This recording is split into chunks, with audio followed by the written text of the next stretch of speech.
Okay, thank you.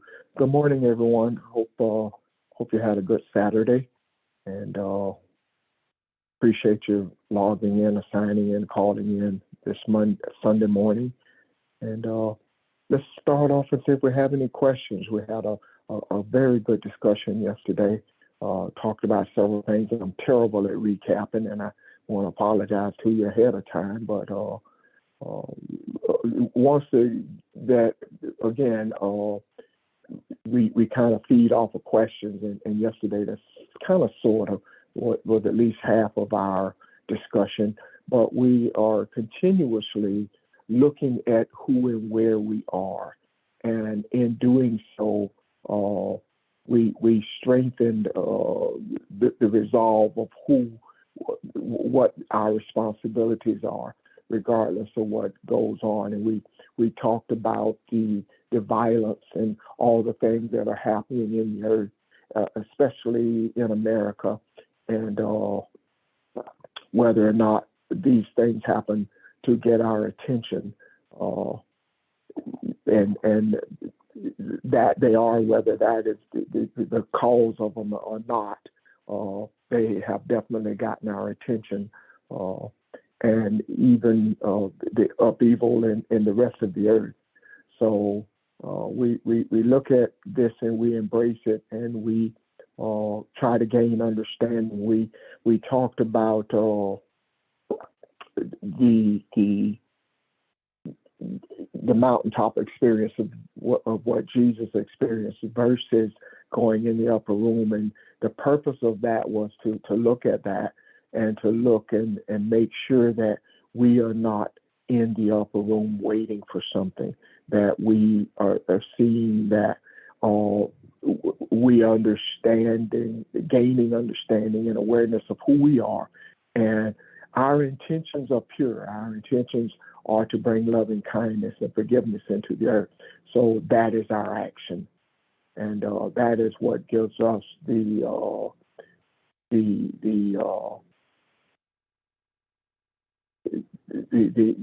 that is our permission, I guess, or the catalyst that pushes us forward, knowing that that is the end game, that is the goal.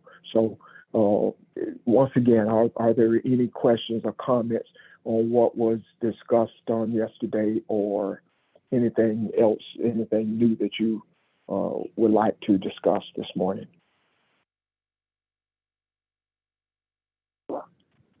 Good morning, Ron.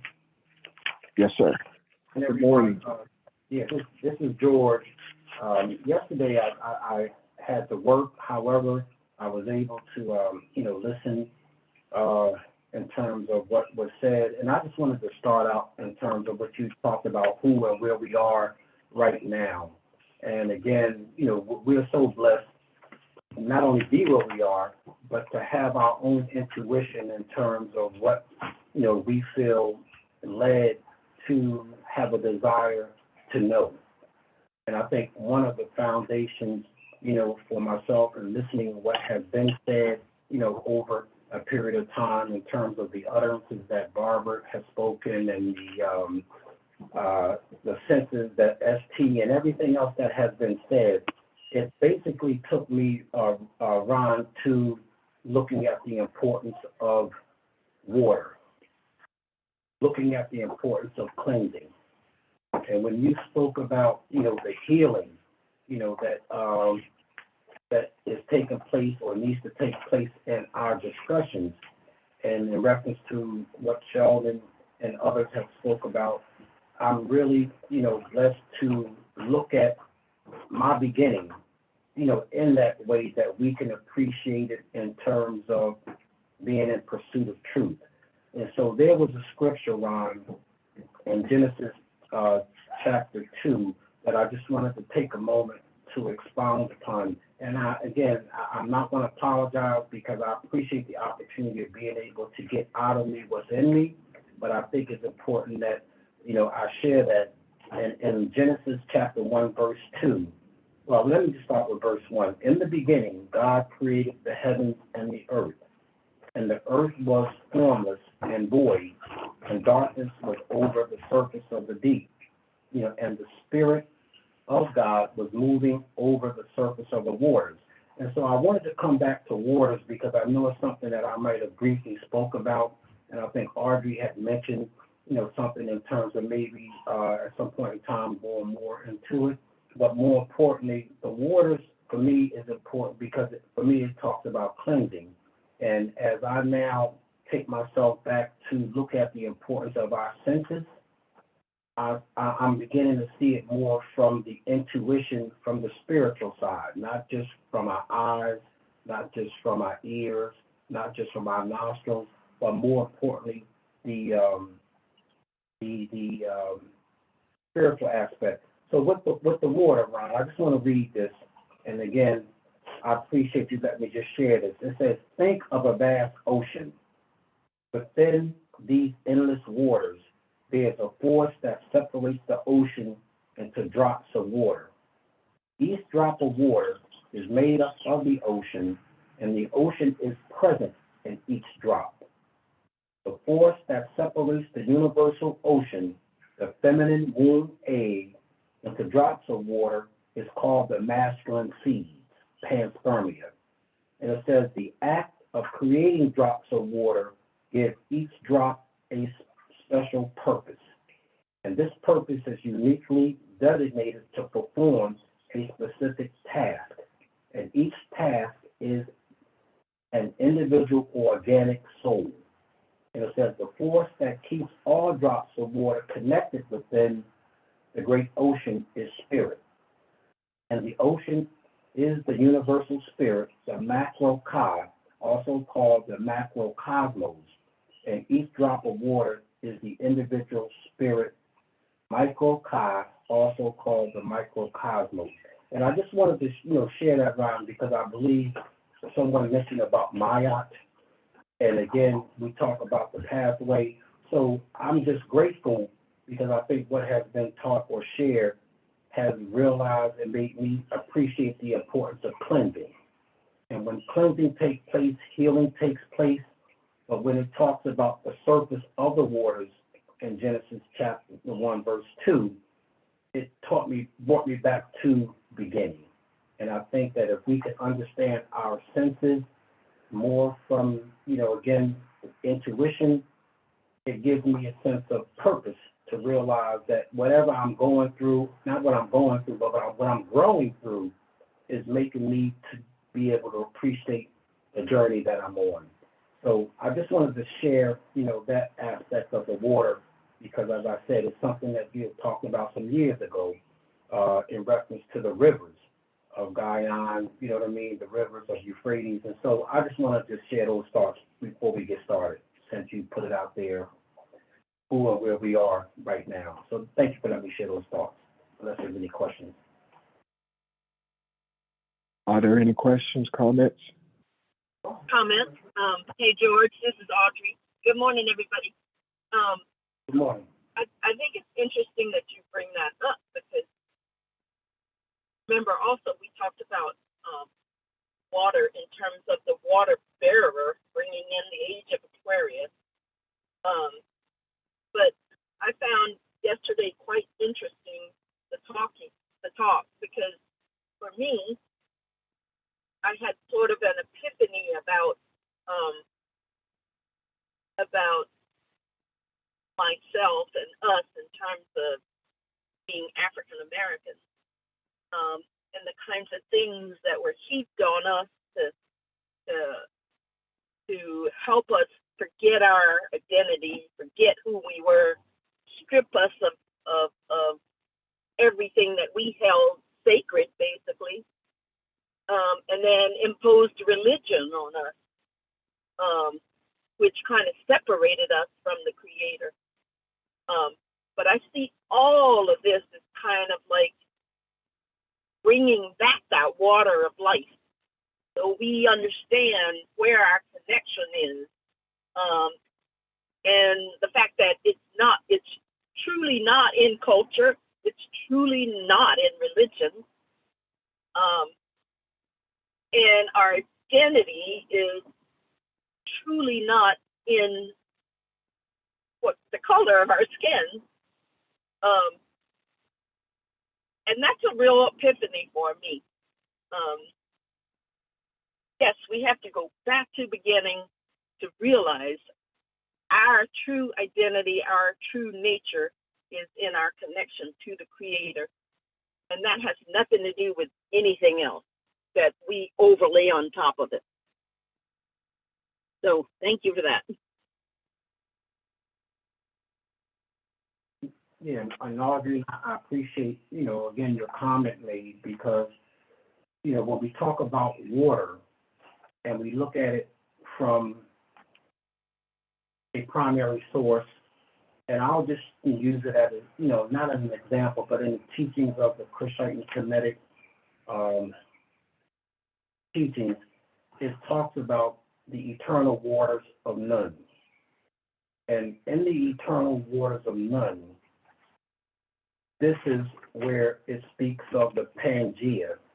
And the Pangea is that universe, is that matter, is that substance, that everything is in the eternal waters of Nun.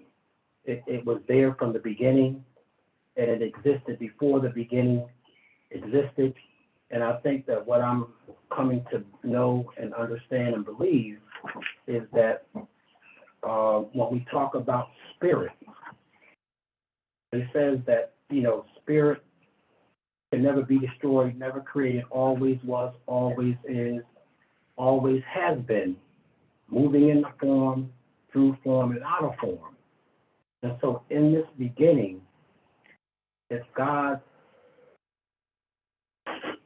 existed and everything is God and God is everything, then I think in terms of just looking at water from that aspect of science, or looking at it in terms of spirituality, it coexists.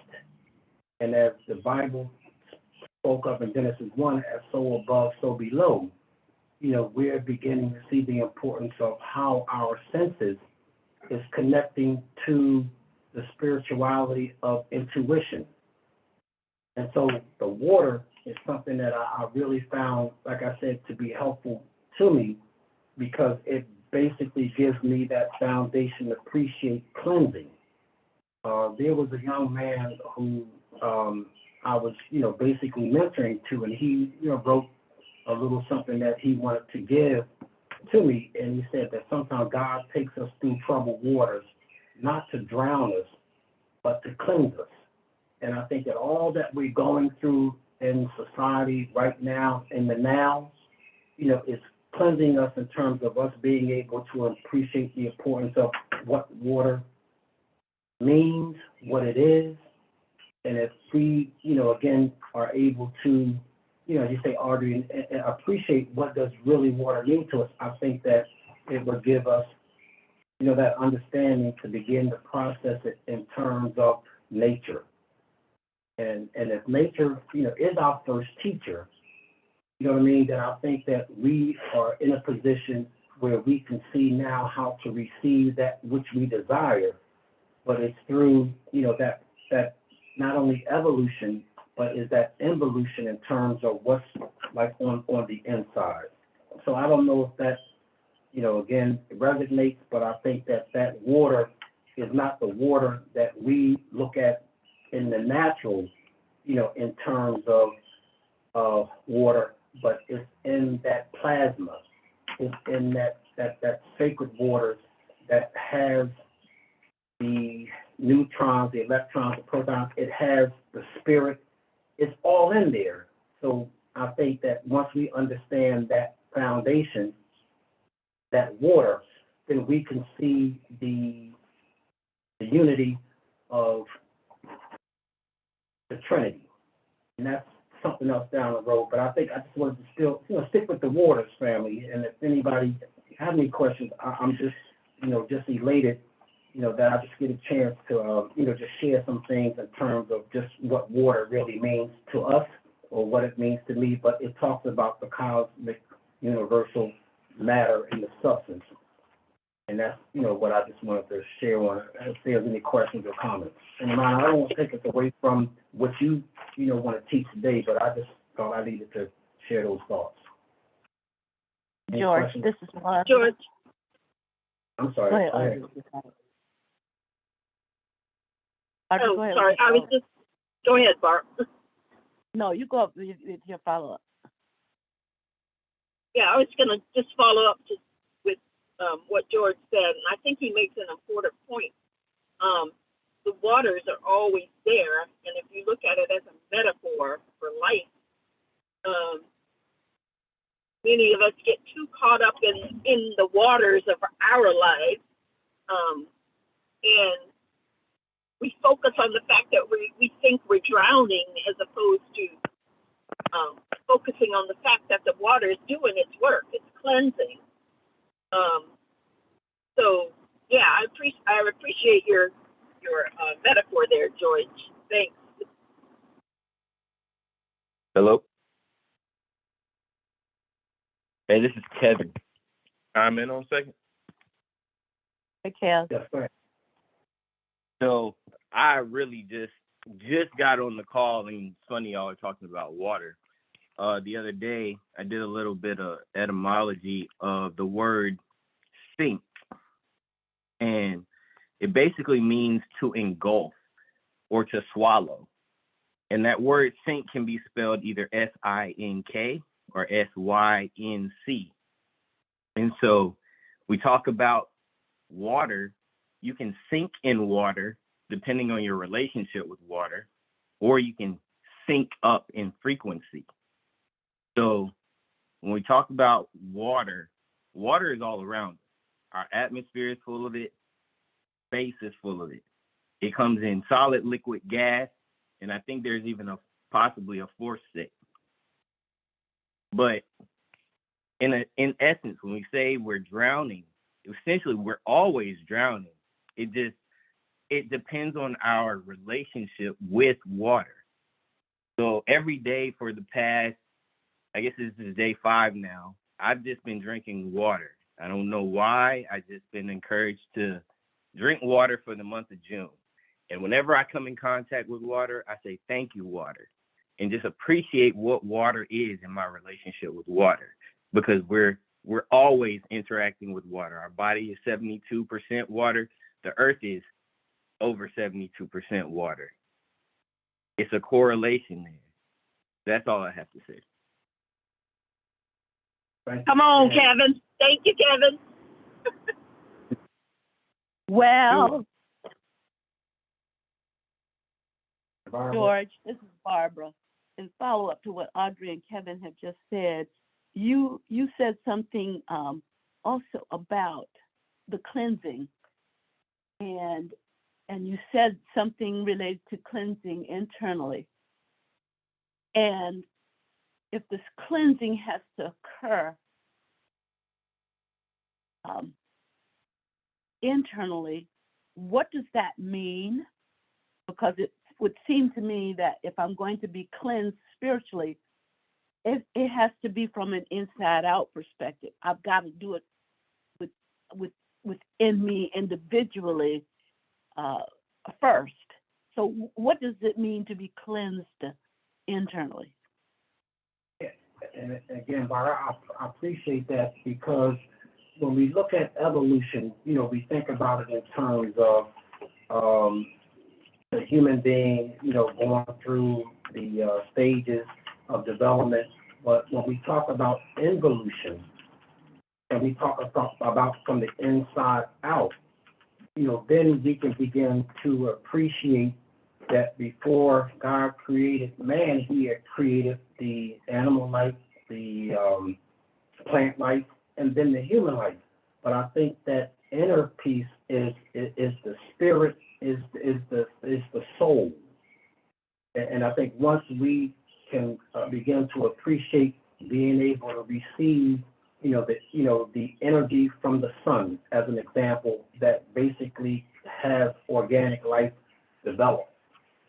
We're able to see it in ways now through our third eye, the pineal gland, but we can realize how that energy, connects to the inner being of that womb seed, that egg seed. So again, as we talk about, the birth of a child, for an example.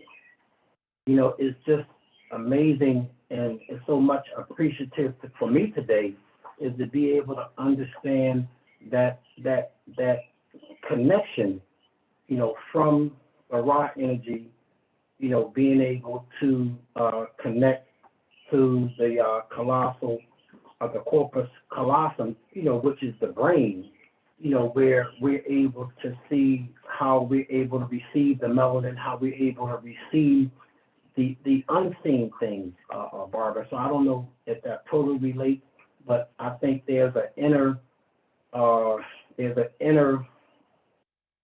connection spiritually that connects to our soul, and we are beginning to see the manifestations of how it births what grows. So I think through our senses, that intuition, there's something that's manifesting in us that's growing, and the outcome, is that final resurrection, so to speak, in terms of being able to see the human side of that. I don't know if that totally resonates, but I think that definitely from the inside out, we need to take the time to appreciate nature. We need to take the time to be able to see how nature provides us with everything that we need. But I think it's more from a desire to see who and where we are in the moment, as Ron talked about, and then at the same time, the healing that needs to take place. So I think water is, again, is an important part. And when we talk about water, and I know, Ron, we've talked about vibration, we've talked about frequency, we talked about sound as an example of one of our senses. But, it's a symbol of life. Water represents that divine generosity, in terms of its personification of healing, suffering, and even protection. And so we're going to go through crucibles. We're going to go through hardships, but as Elohim, we're able to see that love bears all things, and so we are able to overcome. And I think this is the connection, that we're receiving when we can truly be in pursuit of our primary sources. And I talk about primary sources because, as all of us may know or not know, there were things that were written, when we talk about the Kushite and Kemetic Kingdom. And I just want to just stay focused today, in terms of the water. But I know that, water has its purpose, and hopefully we can see how it relates to where we are today and where it has brought us from and where it's taken us to. And so I just want to share those thoughts, Barbara, but I definitely concur with you that it's from the inside out, that we need to appreciate that womb, egg, seed, and appreciate panspermia, if I can say that. Hopefully that resonates, Barbara. Thank you. The discussion is resonating so very much with me today, particularly the water aspect, and particularly when we talk about, I think it was Kevin who talked about what percentage of water we're made of. That we are, so many of us are afraid of something that is the essence of what we are made of. And until we embrace that, we can't, quote unquote, sync up in frequency. I think you said, Kevin, we can't sync up in frequency until we are aware and understand that that which we are made of is not there to destroy us, but it is there so that we can use our wisdom, our awareness, and our knowledge, and our understanding of its origin, as you guys talk about the waters of life, the origin we have to understand that it's our origin, and that we've been talking about this eighth sense. This eighth sense is what allows us to sync up or increase our frequency. The higher the frequency, the more we're leaning towards spiritual kinds of things. Sync up our frequency, particularly at times when I think Audrey made the point that we might feel like we're drowning. It's a matter of our mindset, and it's a matter of understanding who we are and knowing who we are, that we can turn that perception of drowning around and say, hey, I'm not drowning. This is part of who I am, and it's going to just push me toward that higher frequency of which I am and I resonate in anyway. Once I'm aware of that, I know that. So the discussion about water is really, really resonating this morning. Thank you. Barbara, Ms. Barbara, going with your question about the water and the inner senses, or it starting off from the inside, Kevin actually gave a great example in terms of that going on, in terms of the things, not only the affirmation, was kind of like the affirmations that he makes, but not only the affirmations that he makes, the things that he accepts and he embodies when he was speaking about how he approaches the water that he's drinking, for example. In doing that, when he talked about syncing himself with the water, he is accepting, admiring, having admiration for honoring the water. And in doing that, he's also, in a sense, taking on the powers and characteristics of water, or not necessarily just taking them on, but more so accepting them, because those powers and characteristics are already there. So as a result of that happening on two different levels, not only is he, in a sense, changing his mindset or his approach in the present, in terms of who and what he are, who and what he is in the earth, as he is doing whatever he's doing in the present. So, for example, whatever situation that may be going on outwardly, now because of that water, how he has made himself part of water, he's not just, limited Kevin. He's approaching that situation as being a much more expansive and powerful, able, capable self, which then, of course, affects his present. In a sense, is almost like expansion through meditation, through that water which he's part of. Then on from a physiological standpoint, what he's also doing is, when he mentioned that our bodies are 72% of water, he is then automatically sending a signal to his entire body and every cell in his body that is the vast majority of water, in terms of fortifying it, those cells. And those cells are now able to, in a sense, be fortified and empowered, and not sending signals of stress and anxiety to them, but of calm, vitality, and things of that nature. So in real time, he is changing or dictating from the inner senses of just starting off from that recognition and embracing and honoring and having admiration for that water, which he is. So in a sense, he's actually doing that to himself, which is then affecting his current present experience, as well as empowering his body from a health standpoint. I'm finished. I can attest to that. That's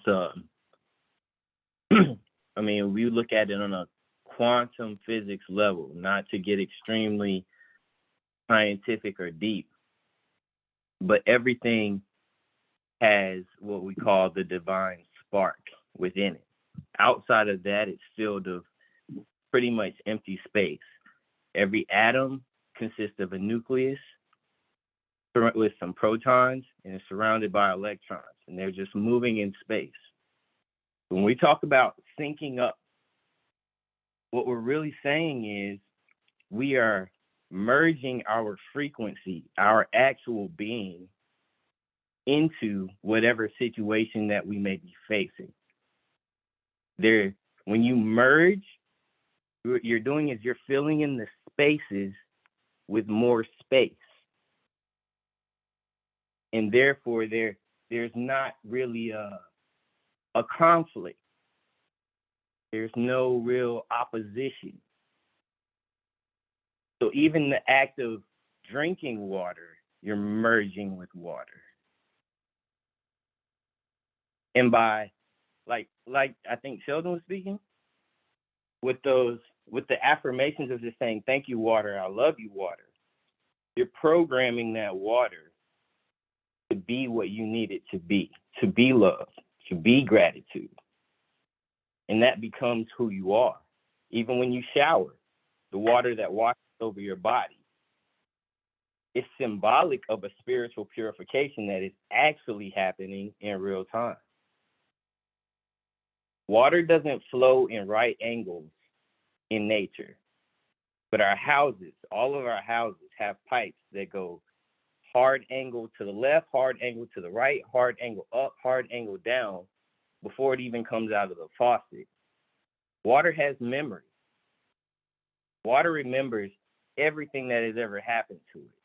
So by us essentially saying thank you to the water, love you, water, bless this water, we're enhancing the frequency. We're shifting the frequency of the very thing we're made of and the very thing that we're consuming. Hey, Kevin. Go for it. I remember reading this book on water a few years ago, and there are actually studies that say when you say thank you to water, it actually changes its frequency. It changes its at the atomic level. It has a certain shape, and when you say things like thank you to the water, its shape changes, and it can go from something that's toxic to something that is really good for you. So Precise. yes, you are absolutely right. It actually happens. So my question is this: I listen to everything that is being said. We're talking about the physicalness of water. Is that also true with the water that's in the atmosphere, or the use of it, the giving thanks of it, the appreciation of it, the syncing with it, and setting the vibration? So not just water in a liquid form, but in the water that we breathe, and the water that we exhale, and that we share in that regard. Is that also being infused with energy as you are describing? Absolutely. Absolutely, Rod. Yep. Absolutely, because Ron, what we have to remember is there's no new water on Earth. It's been around for billions of years. It just goes around in a cycle. There's no new water. So it had to cleanse itself. It had to do what it needed to do for us to be able to drink it and bathe in it and all that kind of stuff. So it's not new. So it had to be able to do what it needs to do to cleanse itself. And I think, Ron, as we have been conversing, during our, time of empowerment, or in terms of our spirituality is that we come to know that spirituality, existed before religion.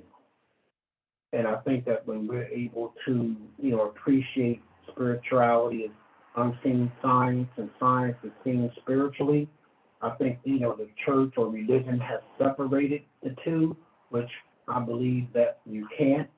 And so when we talk about, the spirituality in terms of who we are, it talks about water is that representation of wisdom, peace, and purity. But the spiritual meaning of water lies in its reflection of the human spirit and the interconnection of all creation. And so if we were created in the image, of the Creator, then we talk about, the two important cosmic laws, that I am the Creator, right, having a human experience.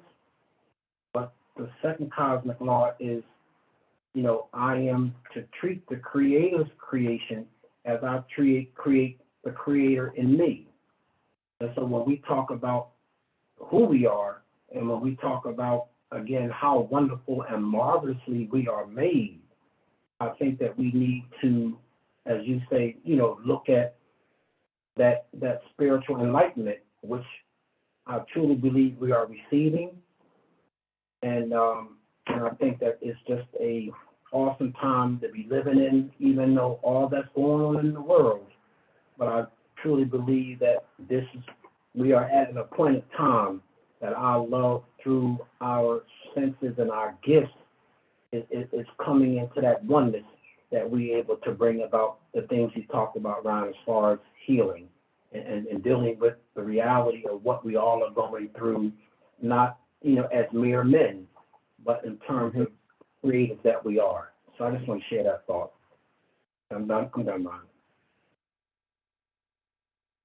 We can see that water takes different forms, solid, liquid, gas, and whatever else at the quantum level, maybe things that we don't even know yet or unaware of yet.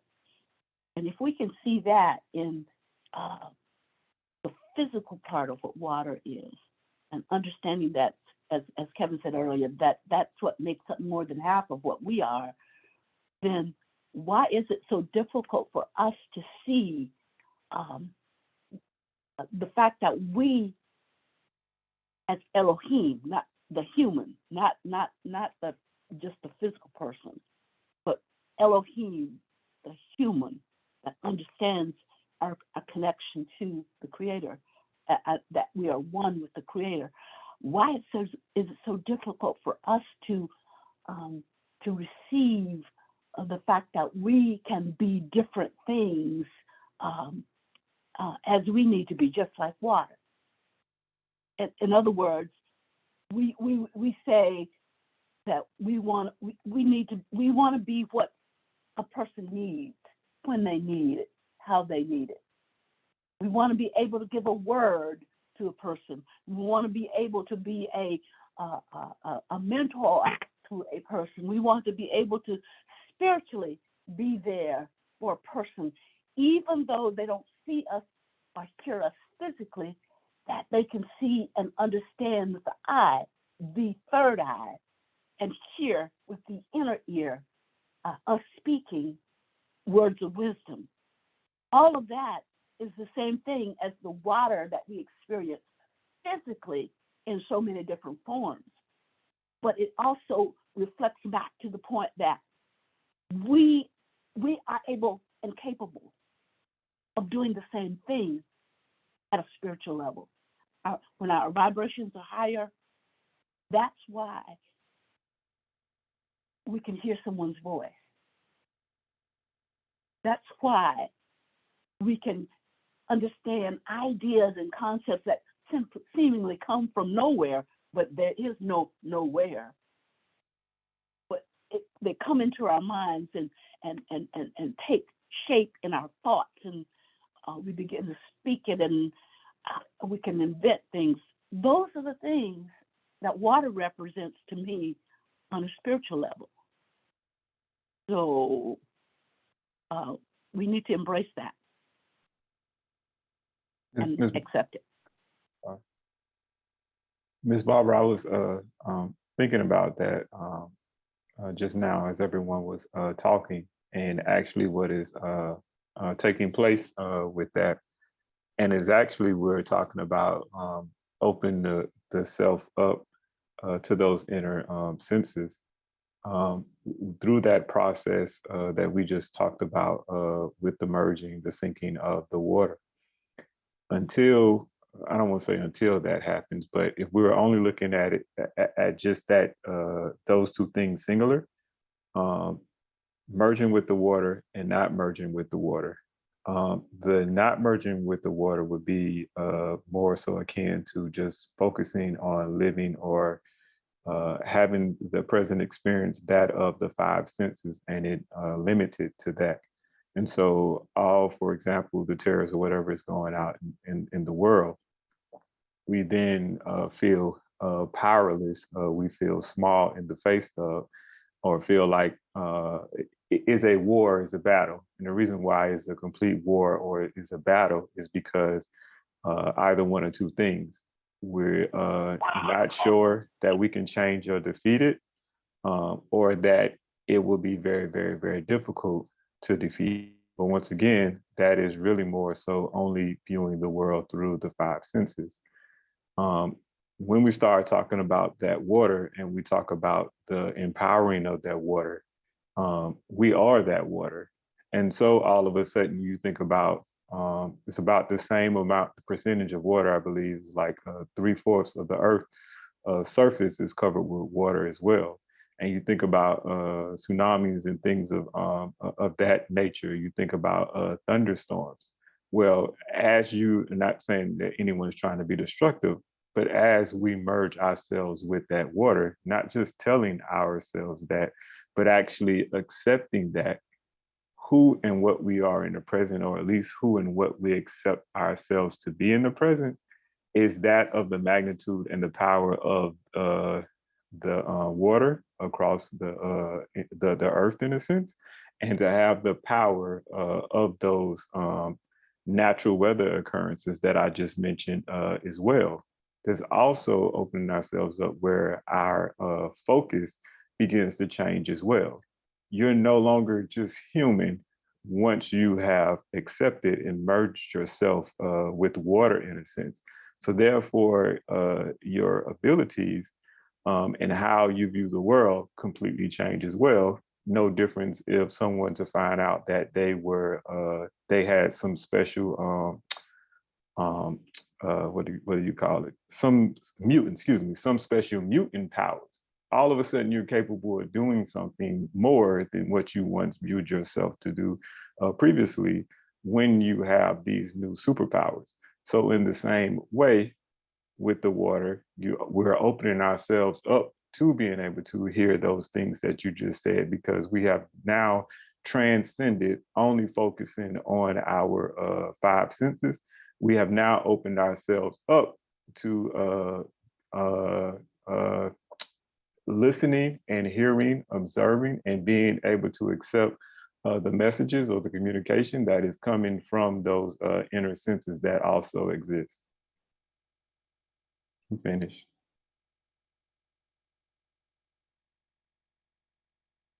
So I'm listening to you guys talking, and it made me kind of see something here. Suppose then that the marriage supper is not about a marriage at all. It is about you coming into an appreciation with who you are and having a desire to merge, to be one with yourself.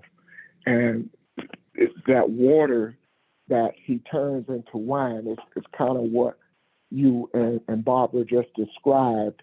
You become from that balance leads you to becoming a spiritual being, and the balance is the life that we live, this lifetime that we learn who we are and come into that appreciation.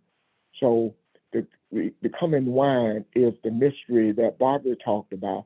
We don't know what water can become, but when you balance your masculinity and your femininity, you become larger than self till you are overflowing and you don't have any restrictions. You cannot be contained.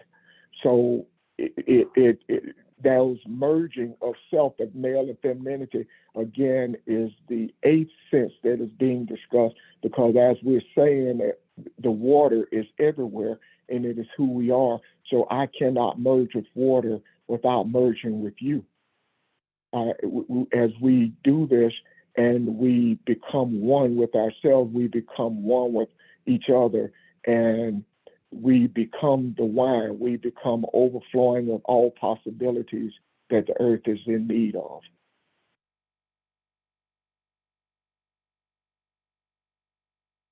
Thank you. That says it for me as well. The marriage is symbolic of becoming intimate with me, the knowing of me, seeing me with the internal eye, me seeing all my capabilities, all my potential, all the love and the peace and the and everything that the Creator infused as part of my essence. So yes, and embracing that. And so I'm not looking at externally, wow, I'm too fat, or I'm too dark, or I'm too this, or I'm too that. That has nothing to do with it. As Audrey said, it has everything to do with who we are internally. And I don't mean internally in terms of a body per se, but in terms of a consciousness, a spiritual consciousness. So this discussion of water is really resonating, because if you know what the liquid form of water can take the shape of the vessel into which it's poured. It can take the shape of any vessel into which it's poured. Think about its property. And so that says to me that it can be to anybody what they need. I think Kevin said this earlier. It can be what you need it to be when you need it to be. It can be love, it can be joy. It's up to us. And so we don't know what we need it to be unless we know ourselves intimately. We don't know what it is we need unless we know what we need, in a sense. That resonates. And to further that, Barbara, and tell me what you see on this, that also what you just said describes beginning. Beginning starts at the spiritual place that we were once before we became physical. So it is saying that you go back to being what you need to be, but you're in the earth now. That which you always have, that you see and say, this is heavenly or this is out of reach, you become that in the earth. You become that beginning. You become that pre-existence in the earth, and you have no limitations. Yes.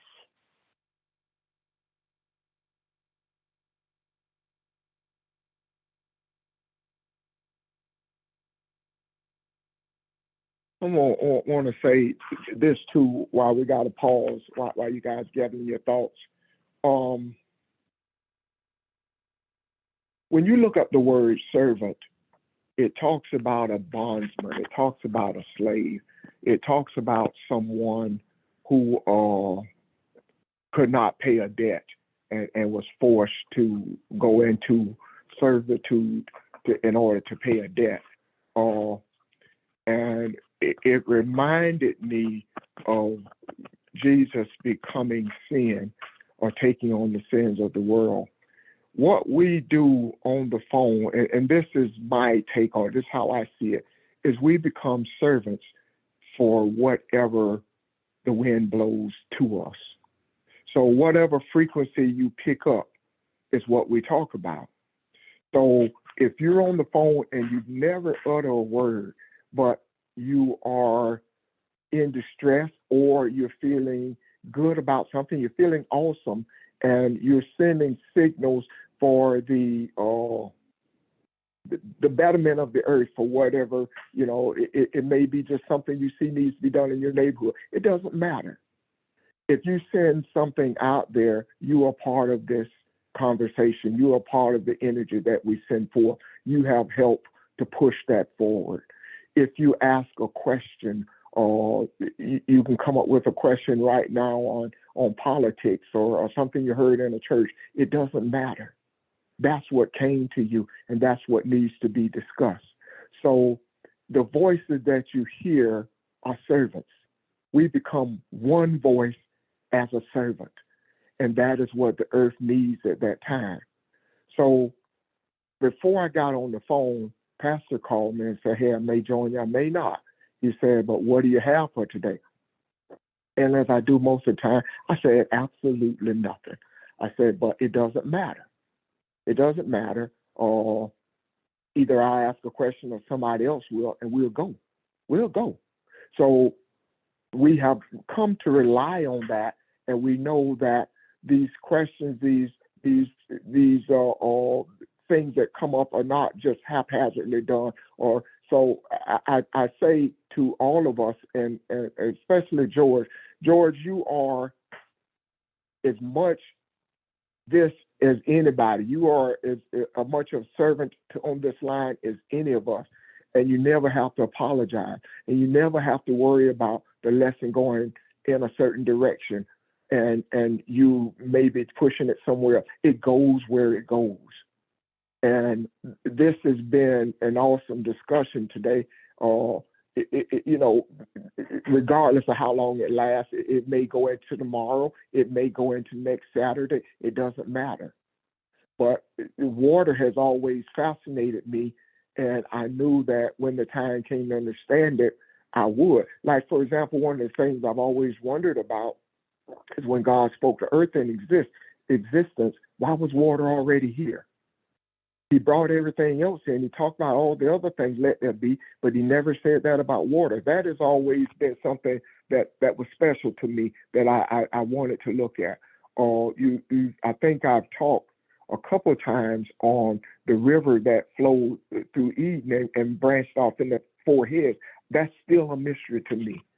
So, yeah, it is no coincidence that we speak on this today. And let it be that anyone who has a question or a comment or whatever it may be, as a part of this, as your desire is for the righteousness and love and peace that we discuss, that is what your catalyst for being on the line and for speaking. So please don't apologize or feel like you're taking us in any direction, because there is no, as Barbara and others have said, we're like water. We take on the flow of whatever we're supposed to be at that time. Okay? Hope that makes sense.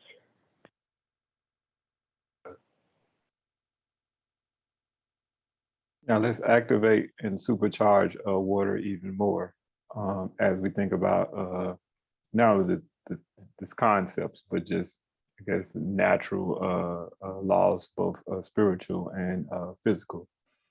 Now, when Miss Barbara was talking about, or as we were talking about opening up the eight senses, the inner senses, and she was talking about being able to hear that from the eighth sense. And we talk about the accepting or the idea of this meditation of the water actually opening ourselves up to that in terms of changing who and what we see ourselves at the time, opening up and hearing through our eight senses. And Audrey saying that the water is changing the composition. So what we're then doing is that is actually illustrative of how through our thoughts and intentions, we actually change the physical world. Through our thoughts and intentions and emotions, we are creating the world. And with this concept also of water, that which we are hearing, when we're hearing what it is that we need, The water represents that being unlimited. So therefore, if peace is needed, if strength is needed, if love and compassion not only is needed, but can all of these things can be experienced to the magnitude of all the love and peace and compassion that has ever existed, that is available at any particular moment. Again, that is what water represents, and that is connection here between water in the physical world and the spiritual world, and how we, again, directly affect what it is that is. In a sense, we are the creator. As we merge ourselves with it, we work along with water. I'm finished.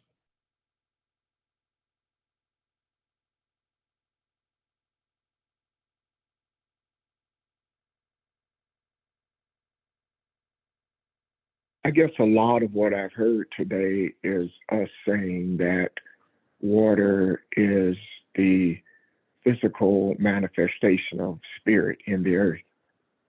If it can take on shapes and forms, and if it, looking at the mysterious properties of it, the cleansing properties of it, it is can we see it then as being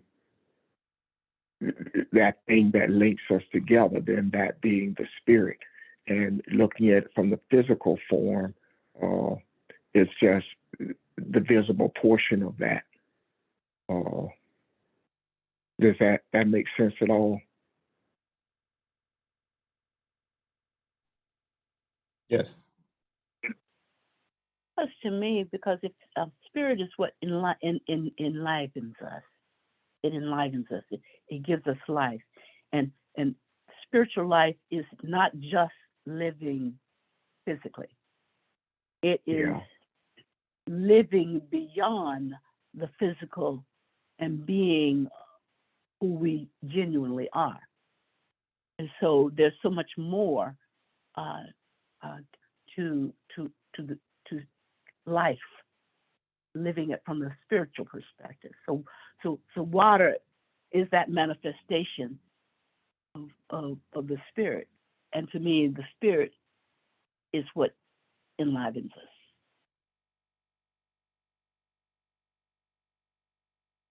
You said that so much better.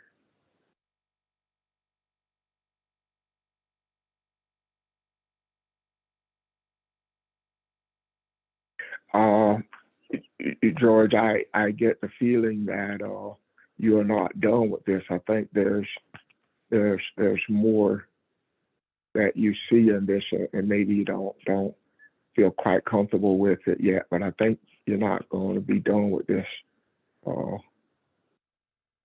just on today. What do you think? Well, no, I think that again, I'm just, grateful to be able to look at it, in the spirit, that even when we shed tears, the waters or that comes from our eyes, whether it's tears of joy, whether it's tears of sorrow or tears, but it's more than water. I think that sacred piece in terms of what has been discussed thus far, I think helps us to, appreciate that it's the substance that has been there before the beginning, and it's all in that matter. And as we, begin to, meditate on water and experience it, I think we're beginning to see how it all works together for the good. And so, Ron, when you spoke about the 4 rivers, and we talk about the number 4 in terms of creation, I think that we're creating, a paradigm, in terms of us being able to appreciate the I am that I am.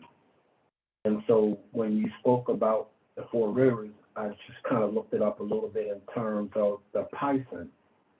And it talks about, a river of Eden, but the, I guess, summary of it talks about increase. Yeah. And so I think that we are increasing in our senses not to see it in the natural, but to be able to see it in the spiritual. So when we talk about the third ear,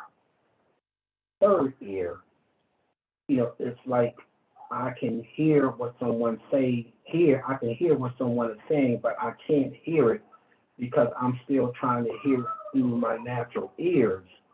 But when you speak of it, in the eighth sense, now I can hear what you're saying, which, takes us or take me to another level of increase.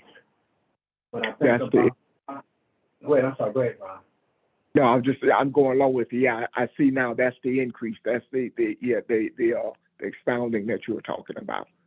Yeah, I got you. Okay, and so through that expounding, it talks about the river of Gihon, and that speaks of a river of paradise. But the substance of that talks about bursting forth. So, we're creating, we're birthing, you know what I mean, a way of being able to deal with mental wellness, to be able to deal with emotional regulation. We talk about the, we talk about the self-awareness, or we talk about the spiritual disciplines, and how it relates to, again, our social awareness or managing it. But I think that the bursting forth now is what I'm experiencing. And all that has been shared today, I think relates to increase, it relates to bursting forth. And then, I don't know if I'm pronouncing it right, but the Hiddekel, the Tigris River, it talks about rapid. And so we know that water is at rest, but when water at rest connects with kinetic energy, water in motion or energy in motion, it creates that primordial hill. And again, like you say, Ron, it's a little bit more that, again, that's on my heart and spirit. So I know we won't be able to cover it all, but I just wanted to deal with the last river, Euphrates. And it talks about a river of the east, which talks about fruitfulness. So again, when you spoke about this some years ago, Ron, it just came back to my remembrance in terms of just seeing the power of water, looking at the wavicles, looking at the ocean, looking at nature. And I think that it just stirred up, a spirit within me in terms of empowerment, that I can now see it through the eighth sense. And so, again, I thank you for letting me share those thoughts, and I appreciate all that has been said thus far. I'm done, Ron. Linking this up to what we talked about yesterday. So as we become more understanding of water, we're talking about ourselves, because we're talking about the spiritualness of who we are. And we're talking, getting a greater understanding of how we are one. I trying to remember what was said when someone talked about the drops in the ocean. That I really like that. That one drop contains the whole ocean. That's a whole ocean. And we, that represents all of us. That's where we are.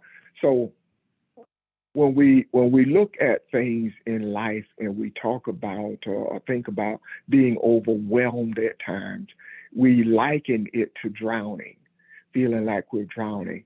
But as I can pull that together with this lesson today, what we're saying is we're moving to a place that nothing should overwhelm us anymore.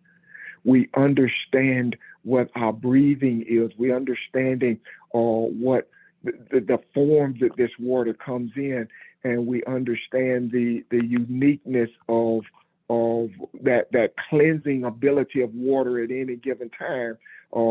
It should help us to cleanse our thoughts and cleanse those particles away from us that may, as George talked about, our ear, change what we hear or see through that third eye as well. So as we look at this, we fast hold on to who we are as we gain that perspective, and we see that we are the change that the land is in need of. We are not a part of it. We are not a part of Elohim. We are one, and we are one with everything that exists. And the thought of being overwhelmed is just maybe illusion is not the right word, but it's something that we should be able to see that we cannot be captured by, we should not be able to be held by, that as we understand the spiritualness of water and what that means and the strength that is there, that we can do anything. So all the shootings, all the violence, all the confusion that is out there, and all the things that try to separate us, we have a better understanding and grasp of. And if somebody can say this better than me, please do, because I think we're at a good place. Is what all I'm trying to say.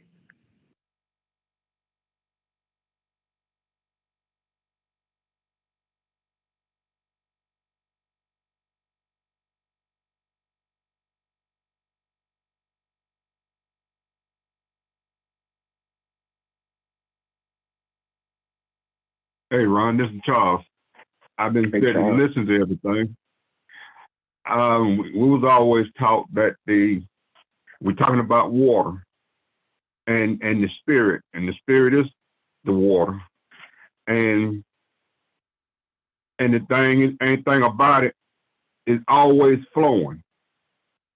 So that's why we keep going we talk about different things and things that happen in the world. It's the Spirit of God is flowing in us. The Spirit of God is flowing through us. And if the Spirit is always flowing, it ain't never stagnated. So everything we've been talking about is good. It's good to our spirit. It's good for us. And that young man that was talking a while ago, I believe everything he said. We just, now we begin to talk about it and receive it, and hope we begin to start doing it. Because everything in this universe, everything that was created, I think it's created for us. I agree.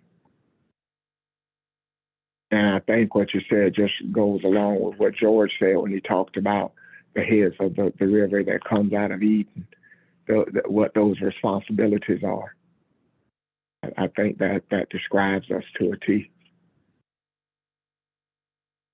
So, and that's why I say, as I listened to what he was saying about those heads, we should not be overwhelmed by anything.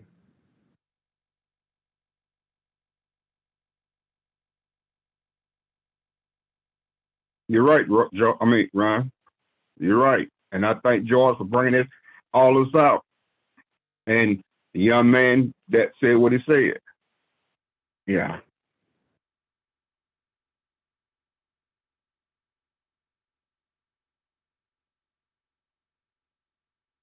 Again, Ron, and everyone, I thank you for just again, just letting me share, what was on my heart. And again, I think it just comes back to our meditations and our desire to seek truth and know truth, and to be able to, appreciate, what's available to us, when we talk about our ancestral lineage, and just for the purpose of knowing, the particular, book.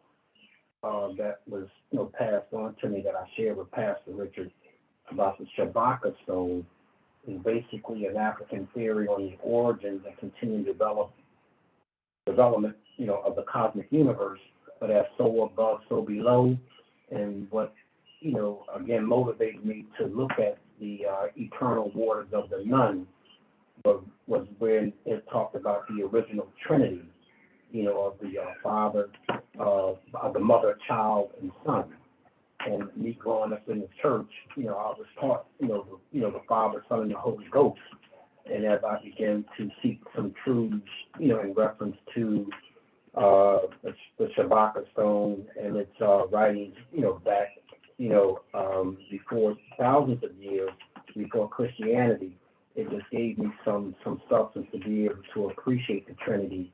And one aspect of that is the eternal waters of Nun, and another aspect is the Fatah, and then Tunis, which is the creative utterances that calls things into existence. So again, I thank you, Ron, for just letting me share those, those thoughts on my mind and heart.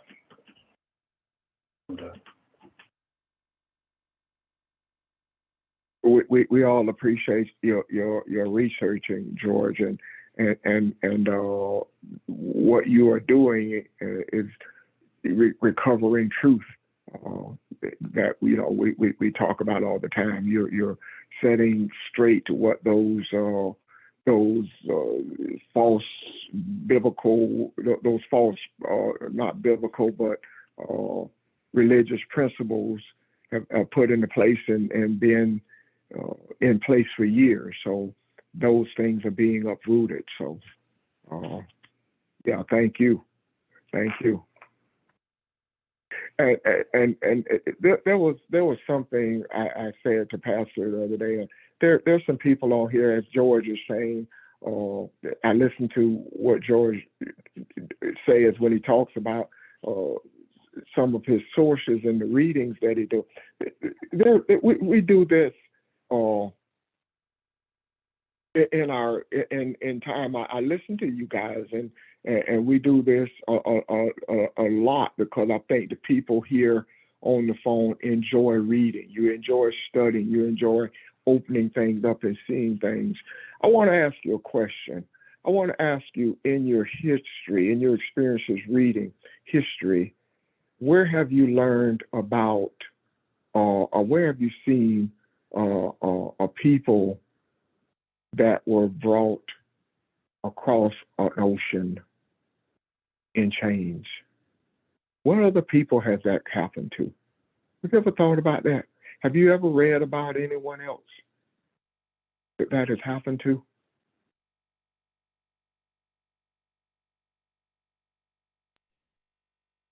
I haven't run. I don't think you will.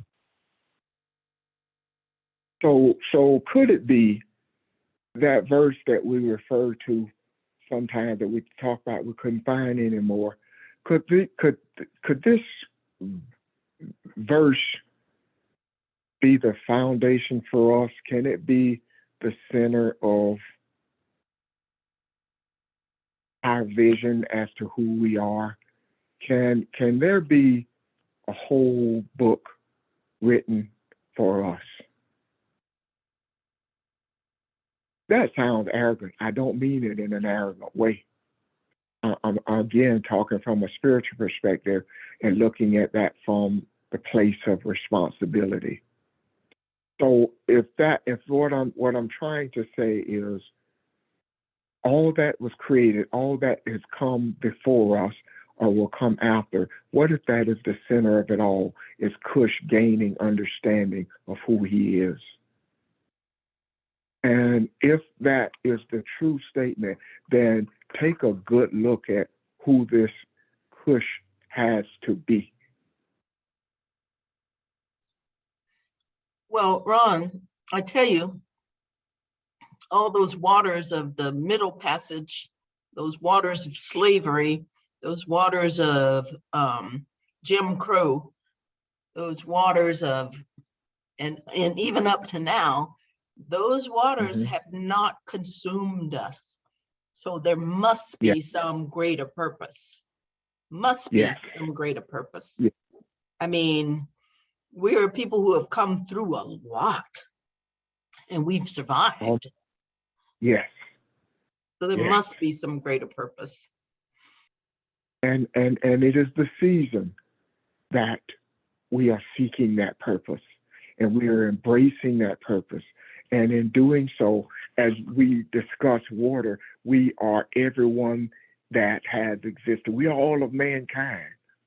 We are the ancestors. We are those who have been seeking justice for throughout the history of mankind. It is us. And that is not meant to scare you. It is certainly not meant to make you feel overwhelmed, but to me, it makes me feel empowered to say, okay, if this is the attention that Elohim is showing us, that the Creator is showing us, then there must be, I must be equipped with the tools to see this through, to do this. And it is indeed a humbling type of thing, you know.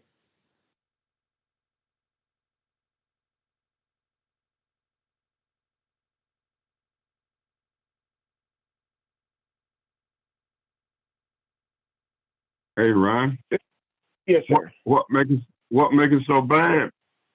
When we came across in chains, he said he gonna bring us across the ocean in chains to bring us back unto him. And that's why we're going through what we're going through. That's why we have these mass shootings, and that's why we have a lot of dying by cops and stuff, because we hadn't, went back to him. We hadn't came back to him as children. If you can understand what I'm saying. All these years, these centuries. Yeah, I do understand. We never went came. Go ahead. Yeah.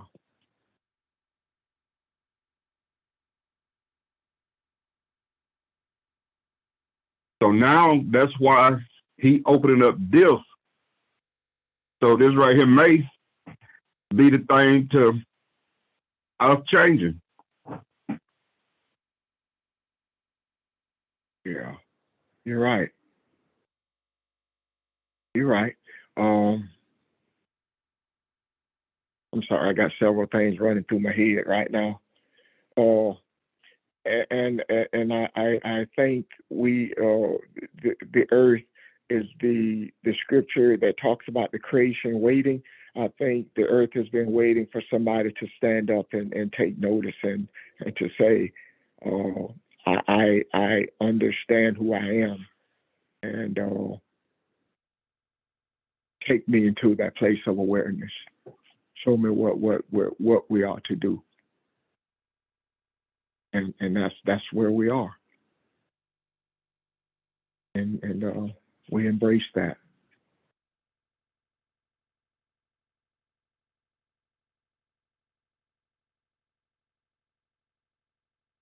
Any other questions or comments, y'all? Anyone?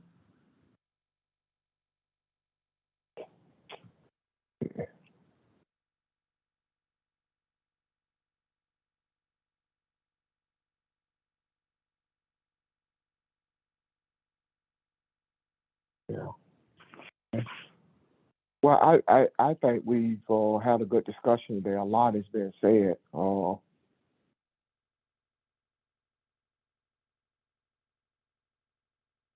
So there was another question that I did have, but I tell you what, that'll take us in a different direction, and I like where we are right now. Would you guys mind if we look at it at another time? Are we at a place that we can stop for today?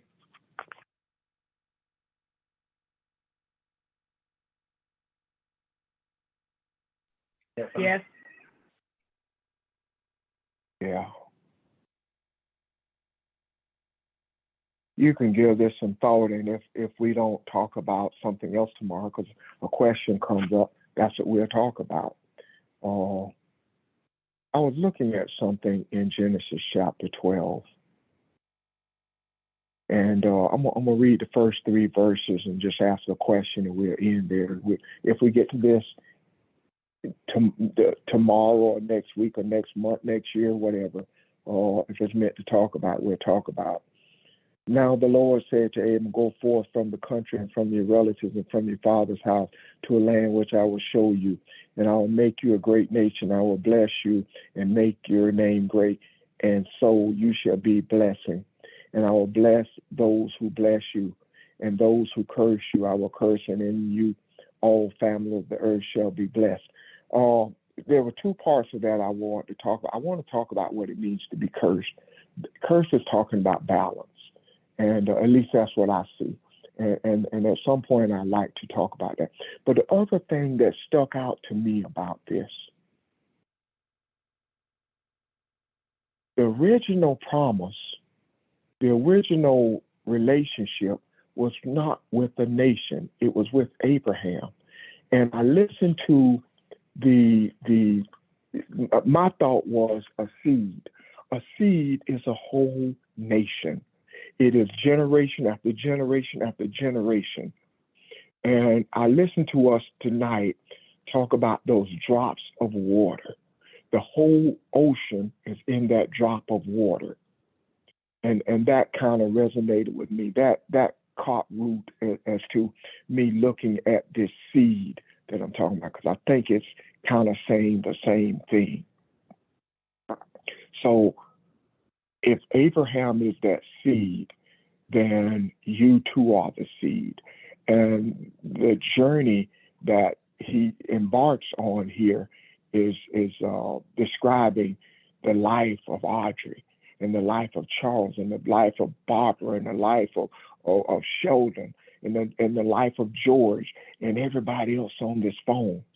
The journey may not look the same, but the principles that you learn and the lessons are the same, because we come to the same conclusion, and that is truth.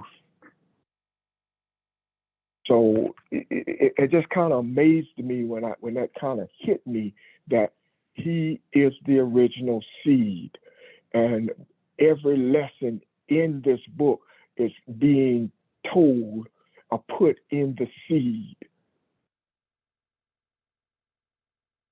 Oh, that just kind of stuck out with me, and I maybe at some point we can look at that, and we may have discussed it today again, talking about water, because I think the two things kind of tie together. But anyway, that just got me a little excited when I saw it. So thank you guys, and hopefully we'll see you again tomorrow night. Okay, but have a great day. And just want to remind Ron. Just want to remind the teachers of the Zoom call at 3:00. Thank you. Yes, ma'am. So I'm going to get on my horse and run my errands so I can be back. Okay. Thank you, guys. Have a great day. Okay. Thank you. Thanks, Ron. Thanks, George. Thank you. Have a good Thank day. you, Ron. Bye-bye. Thanks, George. Thanks, everyone.